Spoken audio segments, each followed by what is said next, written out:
Hello everyone, welcome to my channel Study Smart. I am Ruchi Pandey, science teacher. हम देख रहे थे क्लास 9th का चैप्टर नंबर 1 और हमने इसका कुछ पोर्शन हमारे लास्ट वीडियो में देख लिया है, जिसका लिंक आपको डिस्क्रिप्शन बॉक्स में मिल जाएगा। अब हम स्टार्ट करते हैं आगे का पोर्शन जो हमने वहाँ पे छोड़ दिया था। तो स्टार्ट करते हैं। सबसे पहले हम इवेपोरेशन और बॉइलिंग देखेंगे। तो मैटर के पार्टिकल्स जो कि हमेशा मूवमेंट में रहते हैं, या तो क्या रहेंगे, रेस्ट पे रहेंगे या मूवमेंट में। लेकिन मैटर के जो पार्टिकल्स होते हैं वो ऑलवेज ऑन मूव रहते हैं और कभी भी रेस्ट पे नहीं जाते। किसी भी टेम्परेचर पे, या हमें जो टेम्परेचर दिया गया है किसी गैस का, लिक्विड का या सॉलिड का, तो हर एक टेम्परेचर पे जो पार्टिकल्स हैं उनके जो बीच में अलग अलग टाइप की काइनेटिक एनर्जी देखने को मिलती है।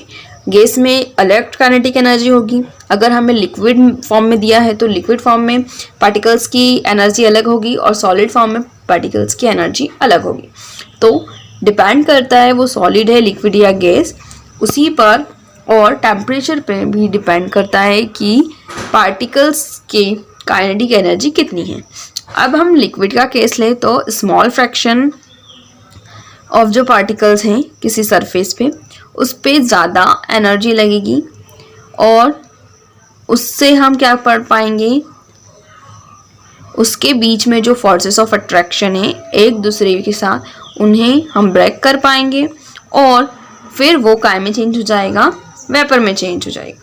अगर वो लिक्विड है और अगर हमें लिक्विड को ब्रेक करना है और उसे वेपर में चेंज करना है तो हमें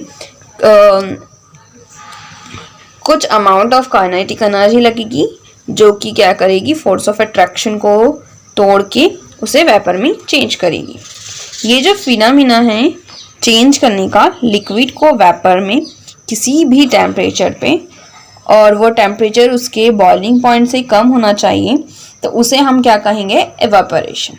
ओके, नेक्स्ट है ऐसी कौन कौन सी चीज़ें जो एवेपोरेशन में चेंज आती है। मतलब अगर अभी इस टेम्परेचर पे चेंज हो रहा है, इस जब टेम्परेचर पे एवेपोरेशन हो रहा है, और अगर हम कुछ उसकी चेंजेस करें तो उसमें एवेपोरेशन का रेट इंक्रीज और डिक्रीज दोनों हो सकता है। जैसे अगर हमें इंक्रीज़ करना है तो हमें सरफेस एरिया, जो एरिया है जहाँ पे लिक्विड है, उसको भी हमें इंक्रीज़ करना पड़ेगा। जैसे ही हम सरफेस एरिया इंक्रीज़ करेंगे, रेट ऑफ इवेपोरेशन भी इंक्रीज़ हो जाएगा। टेम्परेचर अगर हम बढ़ाएंगे तो ज़्यादा से ज़्यादा पार्टिकल्स को काइनेटिक एनर्जी मिलेगी और वो क्या होंगे, वेपर स्टेट में चेंज हो जाएंगे। वहीं हम देखते हैं ह्यूमिडिटी। तो ह्यूमिडिटी की वजह से भी जो हमारे एयर है हमारे आसपास में, उसमें वाटर वेपर ऑलरेडी रहती है। तो अब ऑलरेडी वहाँ पे वाटर वेपर है तो और ज़्यादा वाटर वेपर वो होल्ड नहीं कर सकती। इस वजह से भी उसका जो रेट है वो क्या हो जाएगा, डिक्रीज़ हो जाएगा। मतलब हम जहाँ पे हमारे वेपर्स क्रिएट कर रहे हैं वो एटमॉस्फेयर में ऑलरेडी ही वेपर है, तो क्या होगा, सिर्फ वो थोड़ी सी ही एब्जॉर्व कर पाएगी। तो ऐसे में भी क्या होता है, हमारा जो रेट है वो क्या हो जाता है, डिक्रीज़ हो जाता है। नेक्स्ट है विंड की स्पीड। तो जितनी ज़्यादा हवा होगी उतना ज़्यादा इवेपोरेशन भी होगा। अगर हम खुली हवा में बैठे हैं और बहुत ज़्यादा तेज़ हवा चल रही है तो आप देखेंगे कि गर्मियों में हवा भी अच्छी चलती है, टेम्परेचर भी ज़्यादा रहता है। तो जो हम कपड़े डालते हैं या अगर कुछ भी फर्श पे कुछ पानी गिर जाता है तो वो बहुत जल्दी चला जाता है, क्योंकि हवा में जैसे जैसे हवा चलेगी उतना जल्दी क्या होगा, एवेपोरेशन होगा।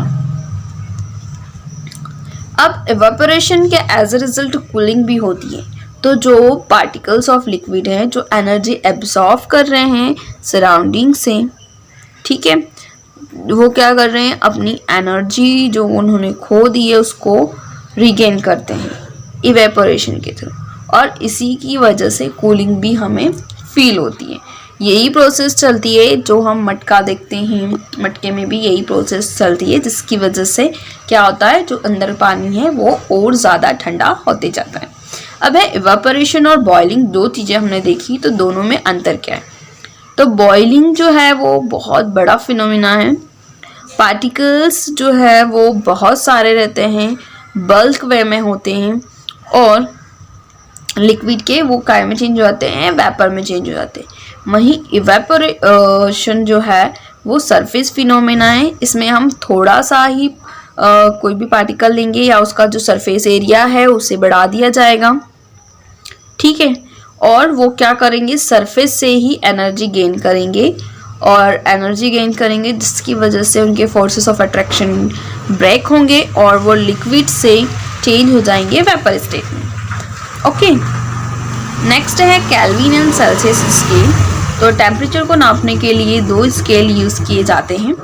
तो और जो टेम्परेचर को नापने की यूनिट होती है वो होती है केल्विन। तो 0 डिग्री सेंटीग्रेड में लगभग 273.16 केल्विन होता है, और इसीलिए हम 0 डिग्री सेंटीग्रेड को 273 के उसकी वैल्यू लेते हैं। वहीं हम देखते हैं एसआई और यूनिट ऑफ टेम्परेचर है केल्विन। केल्विन स्केल जो है टेम्परेचर का वो हमेशा पॉजिटिव साइन पे होता है, और इसे बेटर स्केल इसीलिए माना जाता है। नेक्स्ट हम देखते हैं एटमॉस्फेयर की। तो जो एटमॉस्फेयर है, एटीएम है, ये एक यूनिट है मेजर करने के लिए प्रेशर को, जो कि किसके द्वारा प्रेशर एक्सर्ट करते हैं, गैस के द्वारा जितना भी प्रेशर एक्सर्ट होगा उसे हम एटमॉस्फेयर एटीएम यूनिट यूज़ करेंगे। वहीं हम देखते हैं एसआई यूनिट। तो एसआई यूनिट जो है वो प्रेशर का क्या है, पास्कल है। और नेक्स्ट थिंग हम देखते हैं कि 1 एटमॉस्फेयर जो होता है, 1 एटमॉस्फेयर इज इक्वल्स टू कितना होता है, तो 1.01 × 10⁵ पास्कल।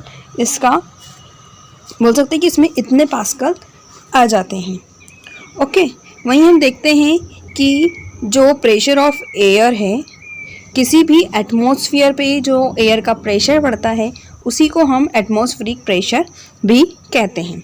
एटमॉस्फेरिक प्रेशर सी लेवल पे कितना होता है, 1 एटमॉस्फेयर होता है। तो मतलब अगर सी समुद्र की बात करें तो वहाँ पे 1 एटमॉस्फेयर होता है प्रेशर, और इसे नॉर्मल एटमॉस्फेरिक प्रेशर की तरह भी लिया जाता है। अब हम नेक्स्ट चलते हैं। नेक्स्ट आज की क्लास के लिए इतना ही। बाकी जितना भी है क्वेश्चन आंसर्स हैं, और सबसे इम्पॉर्टेंट चीज़ें जो हम कुछ चीज़ें दोहरा देते हैं वो है जैसे पार्टिकल नेचर, और नेचर का पार्टिकल नेचर कैसा होता है ये आपको ध्यान में रखना है। उसका बिहेवियर कैसा होता है, 5 स्टेट्स ऑफ मैटर हमने देखी है, ठीक है। अभी तक हम सॉलिड, लिक्विड और गैसियस देख रहे थे, यहाँ पे हमने 2 और देखी है। तो इस प्रकार से 5 स्टेट्स ऑफ मैटर देखी है। वहीं हमने इंटरकन्वर्जन देखा है स्टेट्स का। जैसे हमने देखा था वाटर, उसको जब हम कूल करते हैं तो वो आइस में चेंज हो जाता है, मतलब सॉलिड फॉर्म में चेंज हो जाता है। वहीं उसको हीटअप करते हैं तो वो क्या मिल जाता है, गैसेस फॉर्म में। वहीं केल्विन स्केल और सेल्सियस स्केल दोनों ही हमने देखा। सो आई होप आपको समझ में आया हो। एंड इफ़ अगर आपको लगता है कि ये जो इन्फॉर्मेशन है वो आपके फ्रेंड्स के लिए, फैमिली मेम्बर के लिए भी यूज़फुल है, तो उन्हें भी शेयर कीजिए। और अगर कोई क्वेरी है तो कमेंट कीजिएगा। Thank you for now, bye bye.